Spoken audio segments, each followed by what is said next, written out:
گھر میں teddy beer رکھ سکتے ہیں کیا؟ ٹیڈی بیئر گھر میں رکھ سکتے ہیں؟ اگر اس کی آنکھوں پر ٹیپ لگا دیں تو پھر رکھنا کیسا ہے؟ اور کیا اس کے پاس ہوتے ہوئے نماز ہو جائے گی؟ بنت حوا دبئی سے۔ تصویر والی کوئی بھی چیز اگر اس کمرے میں عزت احترام کے ساتھ کہیں رکھی ہوئی ہے تو اس کمرے میں نماز پڑھنا مکروہ تحریمی ہے، گناہ ہے نماز پڑھنا اس میں۔ لیکن اگر وہ ایسے رل رہی ہے زمین پر، الٹی اوندھی سیدھی پڑی ہوئی ہے، تو پھر نماز ہو جائے گی انشاءاللہ، یعنی نماز مکروہ نہیں ہوگی۔ رہا یہ مسئلہ کہ جو بچوں کے کھلونے ہوتے ہیں ان میں تصویر والے کھلونے، تو یہ بھی صحیح بات، صحیح قول یہی ہے کہ یہ بھی ناجائز ہیں، کیونکہ تصویر کی ممانعت پر اتنی شدید احادیثیں ہیں کہ حضرت عائشہ رضی اللہ تعالی عنہا کے بارے میں آتا ہے جب وہ چھوٹی تھی تو ایک گڑیا تھی ان کے پاس، تو بعض علماء نے اس سے استدلال کیا ہے کہ بچیوں کے لیے گڑیا رکھنا جائز ہے، یا بچیوں کے جو چھوٹے کھلونے ہوتے ہیں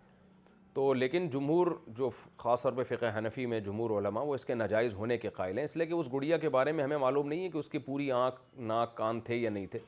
جبکہ تصویر کے ناجائز ہونے کے دلائل بخاری مسلم کے اتنے شدید ہیں کہ ان دلائل کے ہوتے ہوئے یہ صرف ایک حدیث جس میں تعویل کی جو بہت زیادہ تعویل کی گنجائش ہے اس میں، تو اس کی بیس پر اصول اور قاعدہ نہیں بنایا جا سکتا، اس لیے بہتر یہی ہے کہ جو کھلونے میں تصویر ہے اس کو بھی آپ مٹائیں، اور بھالو والو اس طرح کے کھلونے گھروں میں تصویر والے رکھنا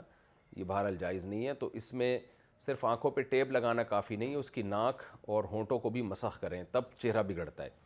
تو کوئی بھی ایسا کر دیں، جلا دیں اتنا حصہ کہ اس کی تصویر مسح ہو جائے، تو پھر وہ رکھنا جائز ہوگا۔